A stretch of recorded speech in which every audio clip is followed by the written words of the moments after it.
I know, I'm just a font of useless information. And the home of the brave.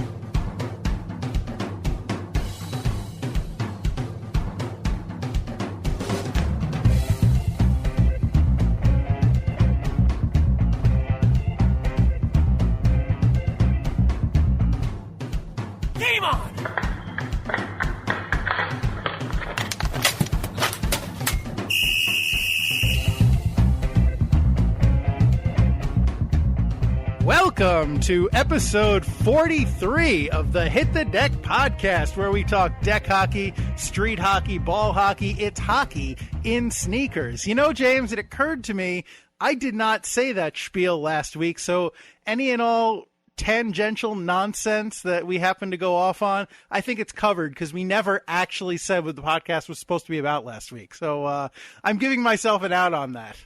I think people know, so don't beat yourself up. It's good to be original and keep things lively and non-repetitive. So no, I was giving myself an excuse. You kidding? All right, cool. All right. Well done, then. Loophole for the win, as the kids would say. Do they still say for the win? I have no idea. I don't know. I was never cool at any point in my life, so I have no idea whether I'm relevant or not. How are you, James? Just as irrelevant. All right. How about yourself? Yep. Still pretty irrelevant. But I'm glad we're on equal footing. Right. Otherwise, I'm doing well. Good to hear. Yeah. So, how was your week since last I spoke to you? Pretty good. We did play some deck hockey on last weekend, and very happily so. But unfortunately, during the week in practicing for hopefully when we play next week, I kind of injured myself. So oh no! Is that bad to injure yourself while practicing? I mean, it's not good. Let's call a spade here. But it happens. It happens all the time. That's a new low for me, so hopefully I'll be fine by the weekend. Is this like the NHL? You're not actually going to tell anybody where you're hurt? It's going to be like an upper body or a lower body injury? Well, yeah. As a matter of fact, my left knee and my right kidney area are bothering me. So I think it was from taking too many fake shots in a row in consecutive days. So hopefully it's just like a little muscle soreness, and I haven't even tried that DDP yoga that you gave me either. I'm afraid of it. So you got to pace yourself, my friend. Exactly. So hopefully I could work up to that. But we'll all right. Well, good luck. Thank you. Sure. So let's see. What else? Oh, you mentioned our deck hockey this past weekend, and as you may have seen if you were on Facebook, we live streamed a couple of games, or at least parts of a couple of games. So judging by the number of you who actually watched, it seemed to be a pretty big success, and we're happy about that. So please let us know on the Facebook page, or email us at hitthedeck@gmail.com, or hit us up at hitthedeckpod on Twitter. Let us know what you thought. Let us know what you want us to do next, because it was fun for us. It was fairly simple for us to do, and we, if it was entertaining, then we'd love to do more of it for you. So please give us your feedback. Let us know what you think, and we will be happy to try and accommodate. Yes, and we promise that we'll have a good stand for the camera this time. So yeah, I do want to apologize for the second video we posted where the camera fell over halfway through the game. So you got a beautiful view of the sky, which, it was a nice day. So a nice and serene and peaceful view of the sky while you hear people grunting and yelling and clashing sticks and such. And before we introduce ourselves officially for the podcast, thank you very much, Gary, for filming it and using up your data. And I think it came out well, and I agree. Hopefully everybody else enjoyed it, and we'll do more of it in the future. I wouldn't say so much I filmed it. I mean, we used my phone, but really, you were the one who framed the shots. So, joint effort. But you're right. We should introduce ourselves. We've rambled on long enough. So let's jump into tonight's starting lineup. And for tonight's starting lineup, in goal, I am number 35, your American Rhino, Gary McComiskey. And as you saw on the live stream, my defenseman, Number 4, I'm James Sajazi. Yes, sir. Thank you. And I'm sure they saw finally what a hardworking defenseman you actually are, laying out for shots and putting your body in the way of stuff. One thing that I didn't mention is that James, you may have picked up on this if you watched, but the last time I played, James, you were not able to play. We had a new guy on the team, and he has a heck of a hard shot, and none of my teammates were willing to put their body in front of his shot to block anything. They literally said to me, "Sorry, man, I'm not blocking that." Basically, you're on your own. And in fact, Rob was so concerned about you, James, about your health, that he didn't want to put you on our team so you would not feel compelled to block this guy's shot. He was worried about your safety because he knew that you would.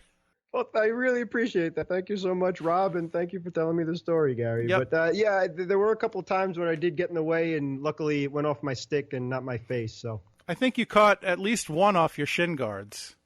Yeah, but again, I have a bad memory, and maybe blocking too many shots kind of goes into that. But that's the part of being a defenseman. You gotta, especially it's a ball, and the guy's a cannon of a shot, and we don't play with slap shots usually. So you got to do what you got to do, man. Your goalie's your literal last line of defense, and if you're a defenseman, that's part of the job. So I appreciate it very much.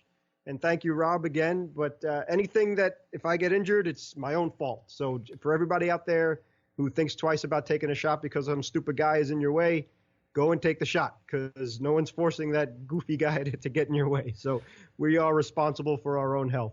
The cannon-shotted gentleman in question is Mark, who is a new addition to the LIQ. I don't want to be rude and not say his name. So there you are. Mark, heavy, accurate shot, fearsome shooter. And fortunately, James was courageous enough to step in front of it, and I appreciate it. Sure, and thanks for blocking his shot, too, and I was no help whatsoever. So. Why don't we sorry. Go ahead. Okay, go ahead. No, I don't want to step. I was just going to say that at least we salvaged or survived an afternoon, so that's a good sign. We did, and I hope we can do it again soon. Amen. But before we do that, would you be so kind as to tell us what is on deck for tonight? Yes, sir. We'll be seeing stars. The 62nd NHL All-Star Game is Sunday, January 29th in L.A., The American Rhino and I will go over the current format and weigh in on the rosters to get you ready for the fun. Champion Checkdown. In wrestling, the goal of a battle royale is to not hit the deck, or at least be the last man standing in the ring. In honor of WWE's upcoming Royal Rumble that will be held the same day as the NHL All-Star Game, Hit the Deck's take on both huge events is a mashup of what wrestlers Gary and I think would make the best deck hockey players. Who will be the overall champion checkdown winner? If the power goes out and you hear a bone-rattling solemn bell, then you'll know. And happy birthday, Great One! Mr. Wayne Gretzky's 56th birthday was on January 26th. The Great One's birthday is a holiday in Canada, right? Well, it should be and is in Hit the Deck's world. And that's what's on deck. Thank you, James. And thank you for that impromptu Undertaker impression. I enjoyed that. Yes, I hope I did it justice. I apologize. No, it was delightful. Thank you. Okay, thank you. All right, so Sunday. Yeah. The NHL All-Star Gamma. I don't know why I decided to just say game weird like that. The Jamais. The Jamais. The I don't know. Why do you people listen to me? What is wrong with you? The All-Star Game. It kind of sounded like it was French. I thought you were just speaking the French-Canadian language, so you had me. The All-Star Game is going to be played in Los Angeles, California. I'm sorry to all of the French listeners who I offended and all of the listeners who I offended just on principle. So, yeah, the night before, the skills competition is something I absolutely love. I think every other NHL fan does as well. But that's really a lot of fun. It's much more laid back than the game itself, which, speaking of defensemen and non-defensemen, the new setup kind of encourages competitive games. Yeah. But the beauty of the All-Star game is that it's, unfortunately for the goalies, it's just all-out shooting. But wasn't it always? I mean, even with the, let's say, conventional format that it had for most of its life, I think the idea is most guys didn't want to throw heavy checks and play real defense because nobody wanted to risk injury in an exhibition. So it was always an all-out assault on the goalies. Now at least it's fun to watch. Yeah, exactly. And that just goes to show what a bunch of gentlemen the NHL players have always been. I mean, they're uber men and they're supermen and they're tough and all of the above, but they're gentlemen at heart. I mean, that's one of the reasons why they shake hands at the end of games, and no matter what grudge or whatever happens on the ice, it's always they're professional about it. And that's great, especially for a game that's an exhibition, as you said. So anyway, the new setup, which started last year, is the same thing this year, where they have 4 teams comprised of the 4 divisions. Mm-hmm. And first, starting off, the fans are allowed to vote for the all-star captains. So that turns out to be the players who get the most votes by division, regardless of position. And they're named the team captains of the Central, Pacific, Metropolitan, and Atlantic teams. And then the rest of the 40-man all-star roster is decided by NHL hockey operations. I don't know what that is, but I'm assuming that they know what they're doing. I think it's basically just the league. Okay. One caveat this year that they had to kind of tie up a little bit is there will not be a John Scott this year. No? Yeah, exactly. Guaranteeing Mr. Scott a most prestigious honor.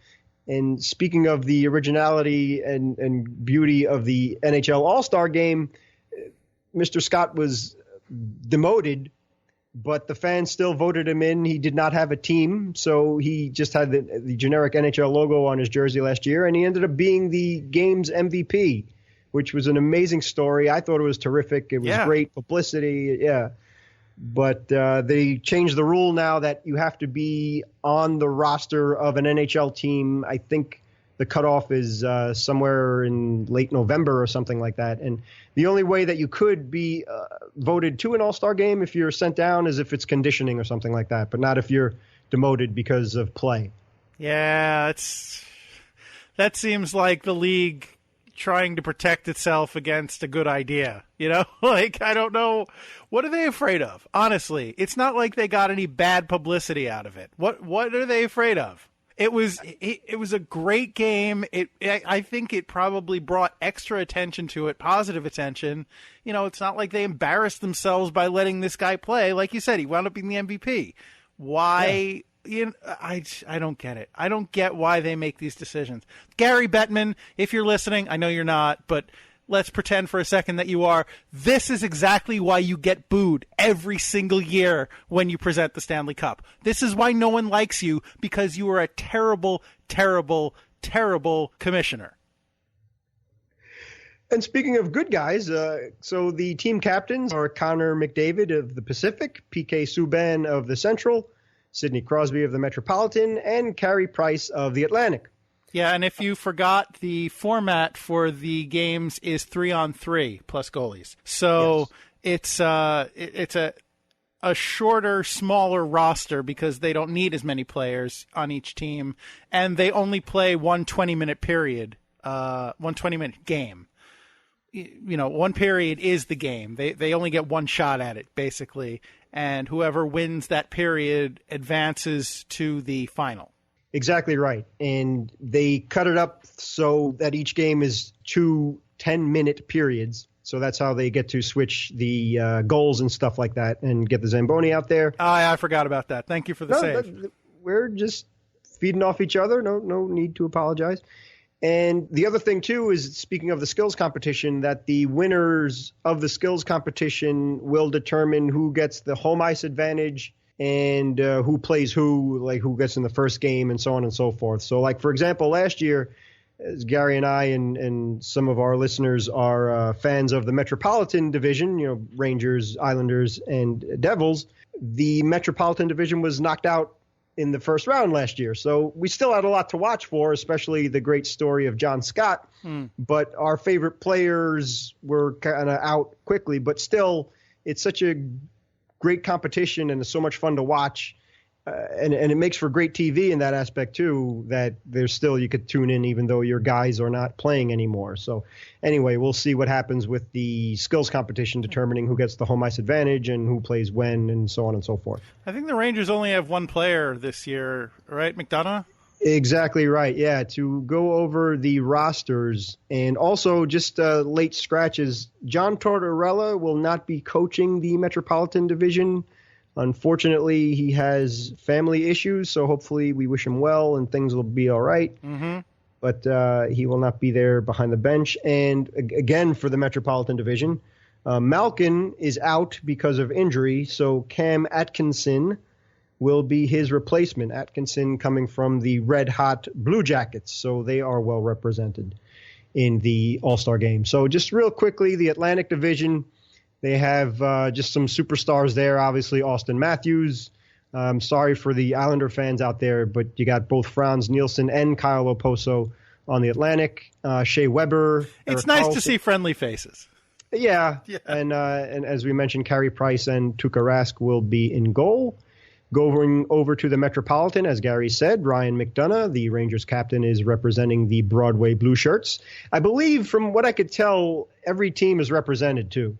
So that's something else good. Alex Ovechkin, Taylor Hall from the Devils, John Tavares from the Islanders, and Bobrovsky and Holtby will be in goal for the Metropolitan Division. Going over to the Central, Patrick Kane, to name one of the superstars, his incredible teammate, Jonathan Toews, and Duncan Keith are all there representing the Blackhawks, and Corey Crawford in goal.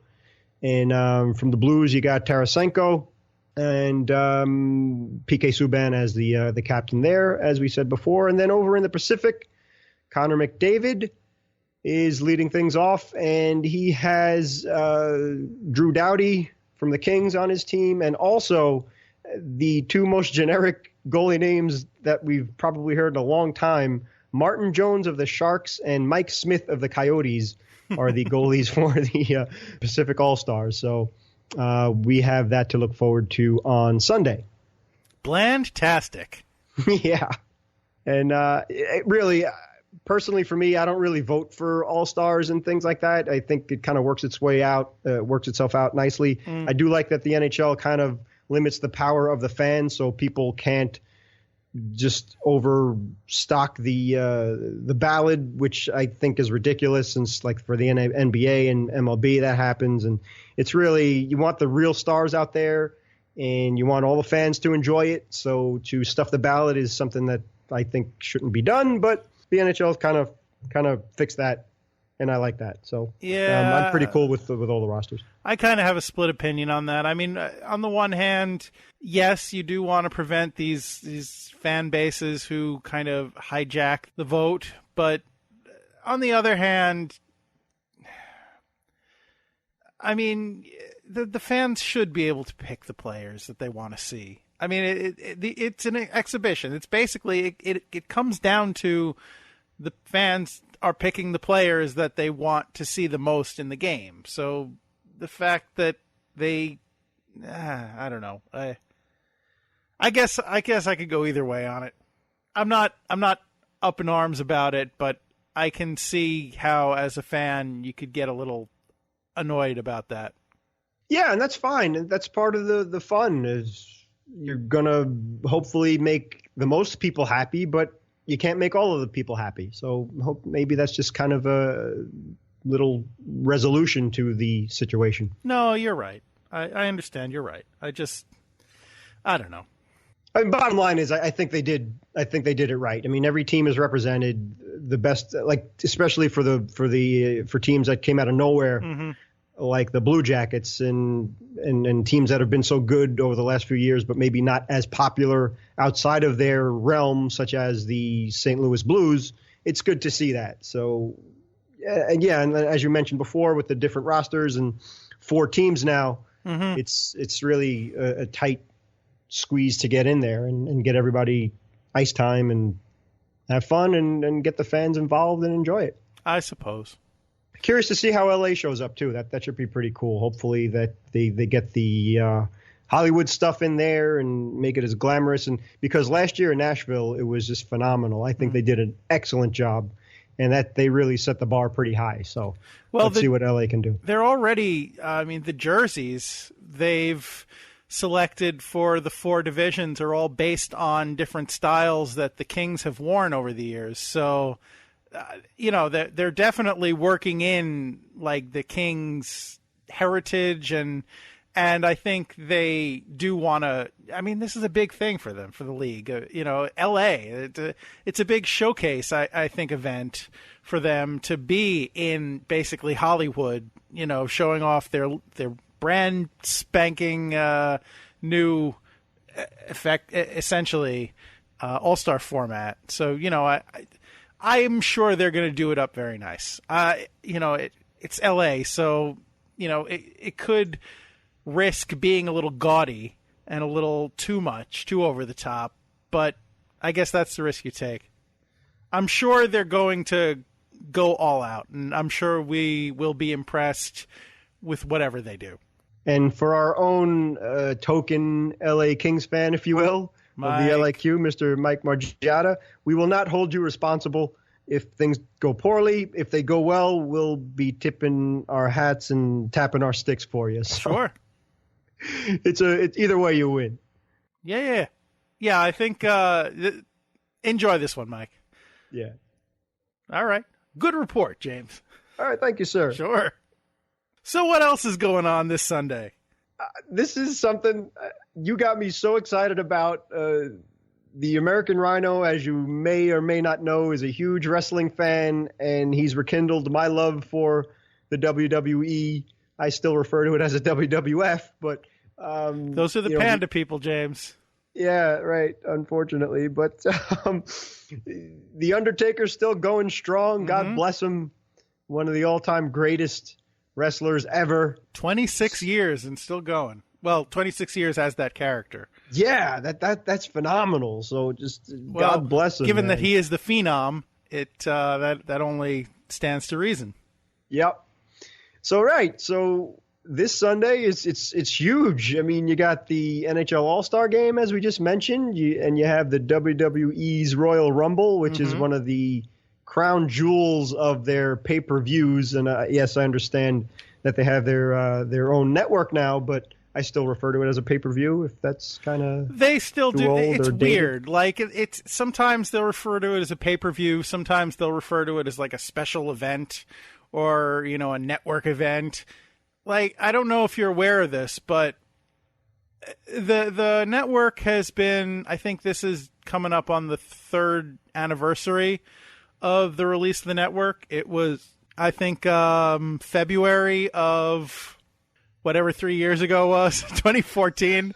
I can do math. I'm smart. I believe it was February of 2014 that they officially launched the WWE Network. And there was a period there, maybe a year in or so, when they were marketing it. And every week on Raw, the announcers would literally say, "Oh, if you order it on pay-per-view, you're going to pay $60. But if you subscribe to the network, you pay $9.99. What kind of an idiot is going to order it on pay-per-view?" Like, that's good. You should insult your fan base. That's a sound business strategy. Every week. Well, maybe it worked, but Gary is so generous that he's invited some of us over to enjoy the Royal Rumble. I'll just refer to it as the event itself and not pay-per-view, which, again, I'm kind of dating myself. No, that's fine. I think this is the 30th Royal Rumble, too.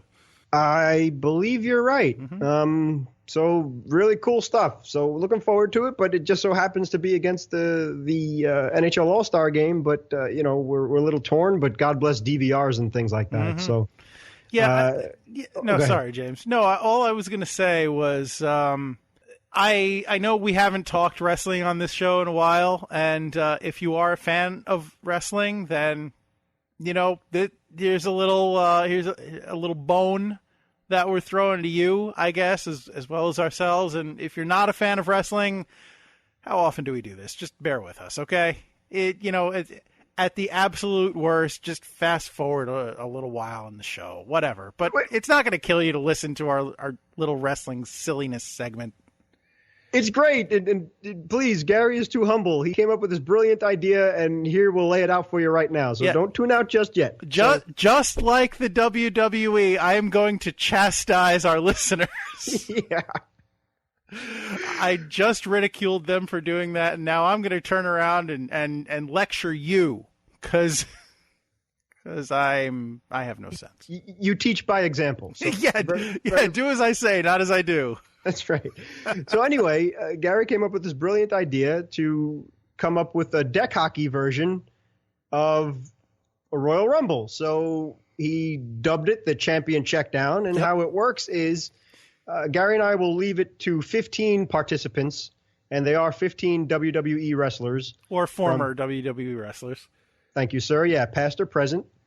And we will just keep it in your mind's eye. These guys are wrestlers, but it's going to be deck hockey. So there'll be one remaining champion who we think will be the overall best wrestler who would be the deck hockey player.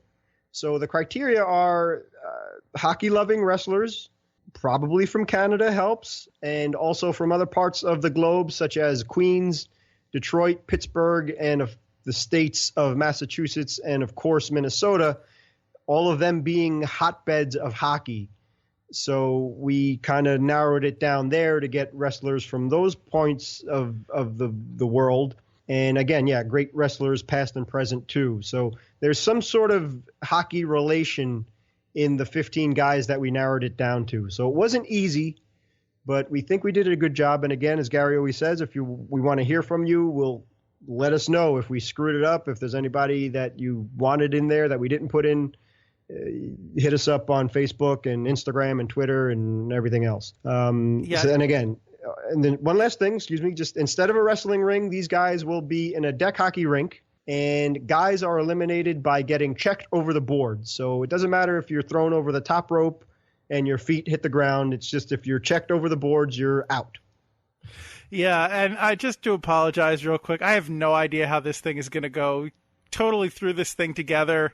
I didn't think it out very well. James did a great job in assembling a list of wrestlers who would be players, but I think this is just going to be some kind of fantasy off the top of our head scenario where we're going to throw back and forth how we think this thing is going to unfold. So just, again, bear with us, and if we totally screw the pooch on this one, just, again, how often do we do this? So all right. The way that it works in the Royal Rumble is that two wrestlers start the match, and then a new wrestler comes down to the ring every 90 seconds and joins them, and people get eliminated as the match goes on. So in the same spirit, we're going to have a couple of guys, I guess, start out, let's say, going for the puck and trying to jostle each other around and knock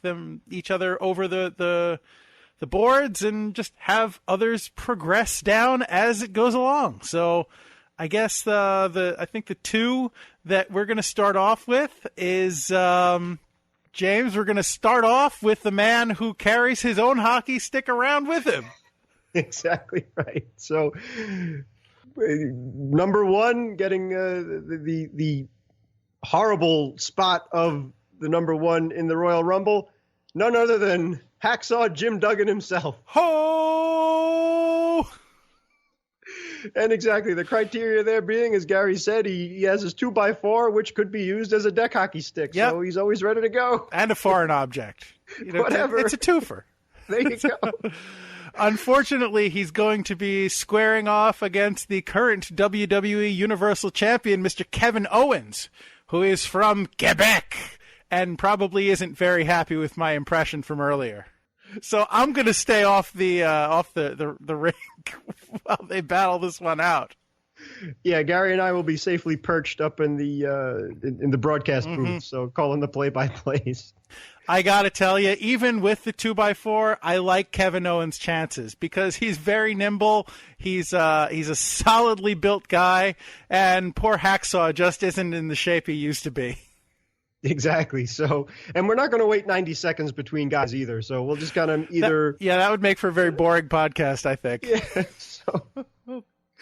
So yeah, Duggan's kind of getting chased around the rink by Owens right now. So maybe time to let a third guy come in to make things a bit more interesting.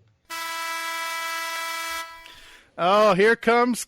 I guess I don't even. I was out of watching wrestling for so long. I don't even remember what his nicknames were. But Christian. He's just called Christian. He had one name like Cher or Madonna. He's just Christian. He's from Canada. He's something of a small guy. I don't really like his chances either. But honestly, he just he's charging out. He's trying. He's not doing very well. Poor guy. Why don't we give Christian a little help? Why don't we bring out the man after whom a hockey team was named? James, go ahead. Thank you, sir. The best there is, the best there was, the best there ever will be, Bret the Hitman Hart. Yep, out comes the Hitman.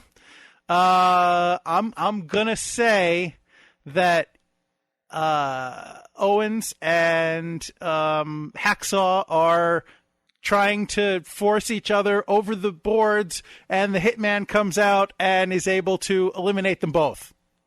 Oh, nice. Yep. All right. So cross off the list. Yep, and that just leaves Christian and the Hitman together. And frankly, even in his current condition, I like Bret Hart's chances. Unfortunately, here comes my namesake and longtime friend of Christian, Rhino. I keep forgetting to hit the horn. I'll add it in post. Okay. Rhino!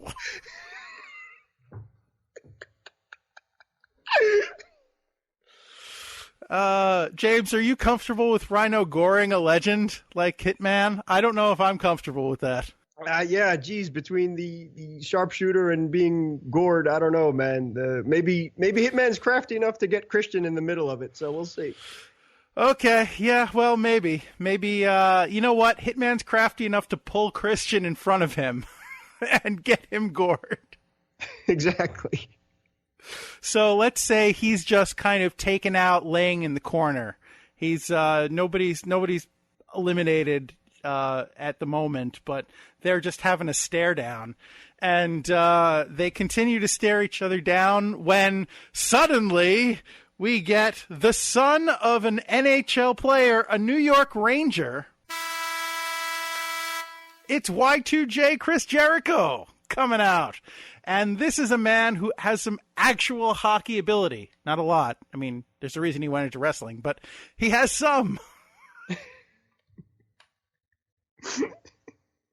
And a great finisher, too. So the Walls of Jericho, that's interesting. Yeah, I don't know if that's going to get anybody over the rope, but over the boards. But, you know, it does put people in compromising positions, so there's that. Does he have his list with him? Is he keeping score? The list of Jericho, yes. He's keeping score of who's been eliminated. Okay, cool. So right now in the arena of the DEK arena, we have Christian, Hitman, Rhino, and Jericho. Yes, indeed. But I think possibly the most formidable person on this entire list, the premier hockey associated wrestler, is about to enter the fray. Here comes the Goon! Oh, no. Oh, and the Goon has jumped over the boards and immediately been clotheslined back over the boards. Oh, that was a very short showing. As well, it should have been. Go back under the rock that you came from. Wah, wah, wah. So we still have 4 remaining participants in there with 3 eliminated. Mm-hmm. And I think that's about to change because the man who's coming in is quite formidable in his own right.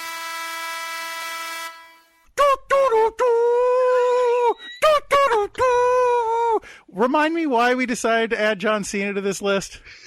Because John Cena grew up in Massachusetts and maybe, I think, 30 miles away from Boston. So okay. I have the Boston Bruins connection in there. I'm assuming he's a Bruins fan. I don't know. But. You know what? I'm just going to suspend our little champion check down for a second to say it was kind of discriminatory of us not to include any women on this list. Sasha Banks is also from Boston. Yeah, I'll take responsibility for that. I kind of felt bad that maybe the guys would be put in an awkward situation of either trying to be gentlemanly or too nasty. And just kind of I apologize for that. I just didn't. Deck hockey's for women and men and boys and girls, absolutely. You have never seen Lucha Underground. Well, no, I haven't. But this is kind of a no-win situation for the guys, so I figured let's just keep the ladies in their own deck hockey. All right, let's just say the Royal boss Rumble. is standing on the sideline and cheering and, being a fan, just enjoying it as a fan. There you go. All right, so who do you think John Cena might have a chance at eliminating? Well, let's see. Okay, go ahead. I'm going to say John Cena comes in, Rhino comes at him with a gore, and John Cena manages to give him like a arm flip over the boards. Ah, that's a disappointment. No, you wanted to keep Rhino in there? Because he's my namesake? Exactly. I was kind of hoping that he'd make at least the final 3 or so. Well, you know what? Darn you, Cena. Rhino's a big dude who I think he's charged first, ask questions later. So I think he's a little too passionate. And he lost his political race. Rhino was running for office in Michigan. Oh, and I did not know that. Yeah, but he lost. It's very sad. Oh, sorry to hear that. Yeah. He said he knocked on thousands of doors and he scared a lot of people. I would, yeah, exactly. He would have scared me into voting for him. So, but let's not be sad for too long, because coming in next is a true American hero. Welcome back, Mr. Kurt Angle. Absolutely, as Gary very politely let me know that Kurt Angle will be inducted into the WWE Hall of Fame, and deservedly so. And exactly, welcome back, Mr. Angle. All right. So I think he's going to probably get into a stare down with John Cena. And let's say... So Christian's still hanging in there. We got Christian, Hitman, Jericho, Cena, and Angle. Yeah, I think Christian's kind of hanging out in the corner, kind of like... hiding behind one of the nets, gotcha. Yeah, trying to just bide his time until he can get some more reinforcements. Okay. The rest of them, I mean, let's say Jericho is probably facing off with the Hitman. He's probably going up against it, and Cena and Angle are just going toe to toe. All right. I wonder who the next entrant's going to be. Oh, it's the man who went to my high school. He's 7 foot tall, and you can't teach that. He is a man who is definitely not SAWFT. Soft. It is Big Cass. Absolutely. He's representing the LIQ, by the way. So Go Big Cass, baby. Yeah, go big or go home. Yeah. So I think I don't know. I think he's going to come after Christian. I think he sees him hiding behind the net. He's going to stalk over to him and try and start to eliminate him. Unfortunately, he doesn't see the next entrant coming from behind. who is the rated R superstar and former partner and best friend of Christian, Edge. You think you know me?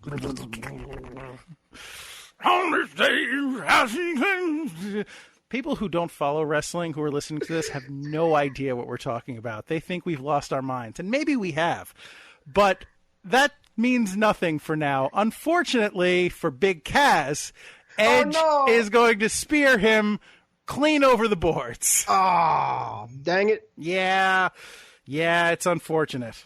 So we're left with Christian, Hitman, Jericho, Cena, Angle, and Edge. Yeah, I think it's probably time one of our guys who's been in for a while gets tossed. I mean, that's the way these things work, right? Yeah, well, we only have 4 participants left too. Yeah, so. well, I'm gonna say the American hero Kurt Angle. Ooh. No. I'm gonna say the American hero Kurt Angle manages to get the better of John Cena, and he gets him up for an angle slam and drops him right over the boards. Nice. Yeah, that's the. Wow. It's our show. We're gonna call this however we see fit.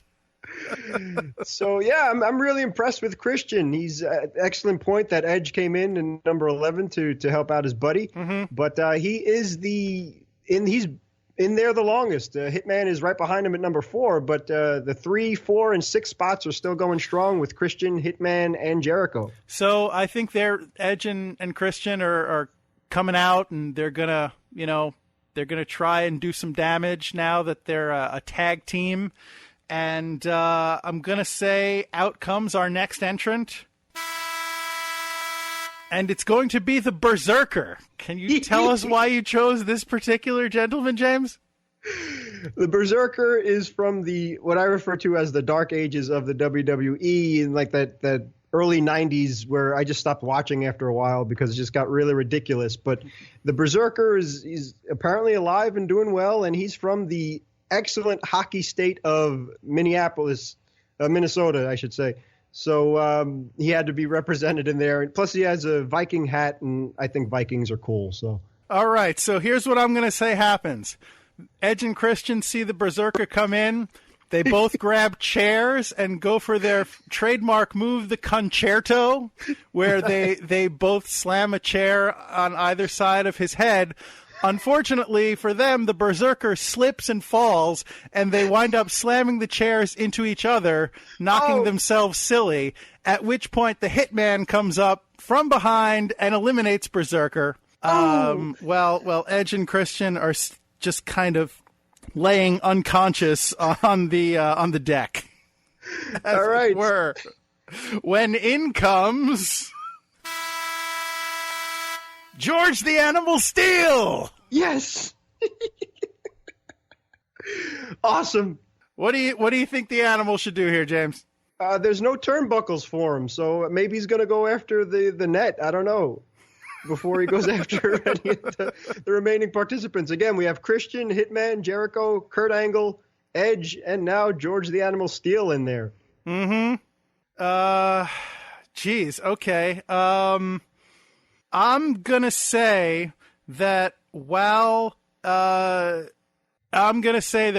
and Christian are laying down on the ground, that the Hitman picks one of them up.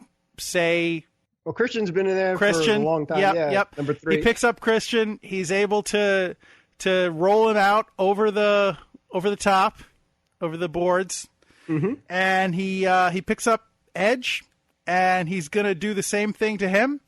And then George the Animal Steel jumps on his back, and all 3 of them get eliminated. Oh man!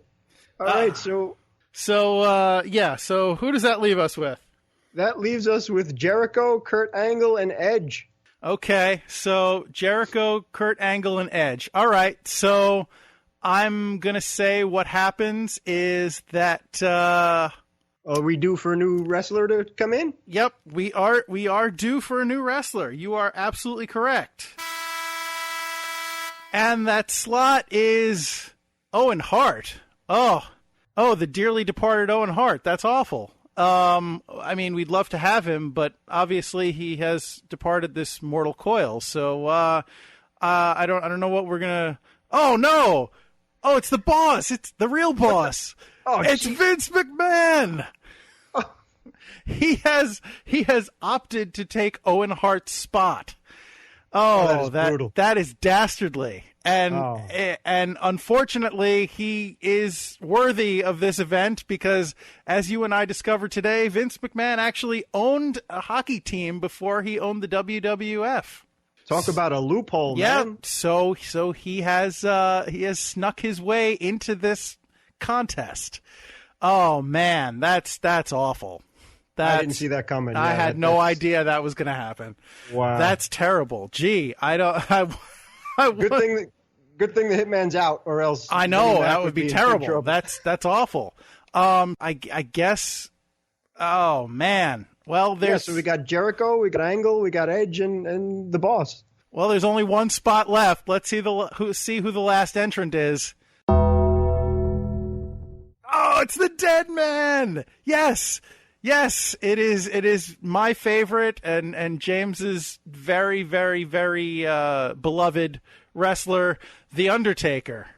And, Vince just looks terrified. He's standing there at the boards, and he doesn't know what to do. Oh, but here comes the Hitman from the back, and he grabs Vince from behind and hauls him back over the boards. Nice! Oh, man! Who saw that coming? Well done.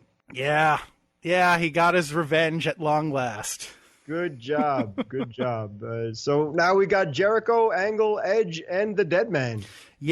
Yep, I'm going to say no, Edge, right? Edge was eliminated. Edge was eliminated with Hitman and the Berserker. Not the Berserker, Steel, the animal. Thank you. Excuse me. So Jericho, Angle, and Undertaker. Yep. And I'm going to say that Angle has managed to knock Jericho out cold, and he's kind of laying unconscious in the net. And so it's just a face-off between Kurt Angle and the Undertaker. And I want to say that they go at it hammer and tongs for a while, and they eventually the Undertaker manages to get the best of the American hero, and he picks him up for a last ride, and he throws him out over the boards. It's true. It's true. Unfortunately, the Undertaker didn't see Jericho coming out from nowhere. No way. I don't know. Is he gonna? They're right there. They're right there. I don't know who's gonna go over. Taker. Who's gonna go over? Who's gonna go over? Deadman. Come on, Deadman. And the Undertaker looks like he's about to flip over, and then he manages to reach back and pick Jericho up for the chokeslam and send him out. Nice! The Dead Man wins because it's our show. That was excellent, Mr. Barry Mack, sir. I don't know. Your mileage may vary, but thanks for sticking with us through it regardless. All right, so that should definitely whet the appetites for everybody for hockey on Sunday and the Royal Rumble. You know, I really did want to give it to Jericho just because his father, Ted Irvine, played for the Rangers, and obviously we are Ranger fans. So being from a hockey background, I thought that it would be appropriate if he was the last survivor, but in the end, I couldn't take it away from the Dead Man. I love him too much. Agreed, and I'm glad it didn't come down to the Hitman and the Undertaker too, because I couldn't have watched that either. But really, excellent effort from Chris Jericho to last that long. Yeah, well, he's got the chops, so he does. He's the greatest of all time. Just read his tights. And speaking of the greatest of all time, whose birthday is it, James? Mr. Wayne Gretzky's. He's turned 56 on January 26th. And as we said, it should be a holiday in Canada. If it's not, well, it's a holiday for us. So a great day. Another amazing day of all things is January 26th also marks Eddie Van Halen's birthday. He turned 62. And the premiere of my favorite TV show of all time, The Dukes of Hazzard. That's the 38th anniversary of the premiere of that wonderful show. So if that's not an unbeatable hat trick of awesomeness, I don't know what is. But I just want to wish the great one a very happy birthday. The man that when he retired held or shared 61 records. He now owns just 60 records. I don't know which one fell. But he has 32 unofficial records to go along with that. Because of the crazy records that he set, you had to make some things up to go along with it, like the youngest player to get to 50 goals and Sure. Stuff like that. That kind of Elias Sports Bureau nonsense that they throw up during games that really doesn't actually mean anything, but it looks good. Like, this team is unbeaten on a Tuesday in March when the forecast calls for rain and it's partly cloudy. Like, those stupid... Okay, I got you. Exactly. But one of the unofficial records is that he holds the records for most official records. So there's for the official ones, he has 40 regular season records, 15 postseason records, and 6 All-Star game records to go along with that. God bless. Yeah, really remarkable. And on top of that, he's in his retirement. He has opened up a winery. Stop whining. And has his own whiskey as well. So personally, I love Scotch. And if you combine the great one with Scotch, that's just heaven for me. So good stuff there, man. So happy birthday, great one. Thank you for everything, and God bless. Yes, sir.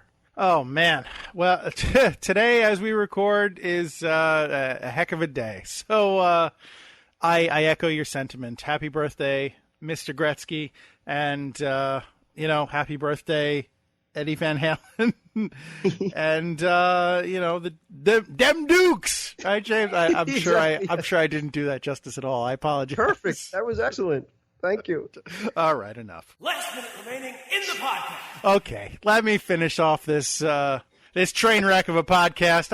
I honestly don't know why you listen sometimes. I appreciate it. I really, really genuinely do. But why? Tell me why you want to listen to this, and tell your friends to listen too for some reason. Because misery loves company. I don't know.